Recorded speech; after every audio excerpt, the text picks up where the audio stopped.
in the Disney Princess Cookbook, and it's a Tiana recipe, which means you can also find it in this sister book, the Tiana's Cookbook. You know, same series, talk about this every time it comes up, but yeah, you can find it in both.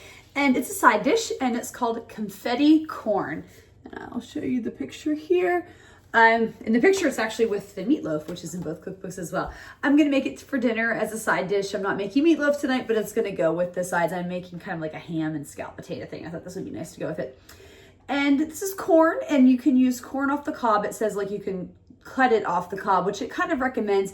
It's not quite in season yet for the time of year that I'm making this, so I'm just gonna use canned corn. And one thing to note in this recipe as well is it recommends or suggests that you can use bacon, like strips of cut up bacon, and add to it. It's optional. I am going to add the bacon to it. Again, I just got that kind of pre-cooked bacon that I've used in other videos where it calls for bacon sometimes, but I'm going to add it to it. But yeah, let's get started on this. But I will say it does seem like it's pretty straightforward and just a nice way to spruce up your corn. Step 1, I have some vegetable oil that I heated in a skillet, and now I'm adding my diced red pepper that I'm going to cook and saute for about 2 minutes. Now I have canned corn that I did pre-cook in the microwave, and I am adding that to the dish. Now I'm adding in my pre-cooked bacon. Finally, I just sprinkled in some dried basil, and you'll also notice in my pan there's like a tablespoon or so of butter that I put in the dish.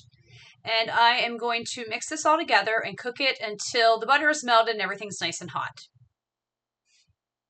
And here it is done and ready to eat. Review time for the confetti corn. As I said in the intro, and I think it held up, this is just a really nice way to spruce up regular corn. You know, I don't always feel like there's a lot of options out there for corn. I mean, maybe I could be wrong, but it's always like it goes and stuff. But when you're trying to make corn the main star, I feel like there's kind of limited options out there as to what you can do for it. And I think this is a really nice option, especially if you maybe were trying to spruce up for your kids or something. But yeah, I really enjoyed it. I thought it was good. And get into the rankings with from there. On a scale of 1 to 5 in terms of the ingredients, like how easy are they to find, how expensive are they, this is a 1. Everything is really simple and easy to find, isn't going to cost you a lot of money.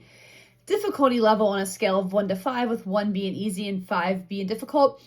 I kind of want to give it a 1, but I'm going to say like a 1.5, maybe a 2, depending on you.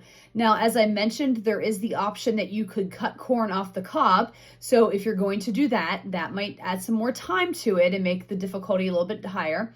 And also the bacon, like I just bought pre-cooked bacon, and you don't even have to add the bacon, by the way. That was an optional thing. I just added it. So for me, that saved a lot of time. But if you want really good, like thick smoked wood bacon or something you want to add to it to add the flavors, then yeah, you have to cook that first. That's why just the difficulty, I'm just going to say, I think for most people it's a 1. It might be a little bit higher if you choose to do those things, but if you choose to do those things, I'm guessing they're not too difficult for you to begin with. And then would I make this again on a scale of 1 to 5, with 1 being never and 5 absolutely? It's a 5. I mean, again, it was simple, it was delicious, it was just kind of fun, you know, to spruce up my corn that way, and I enjoyed it.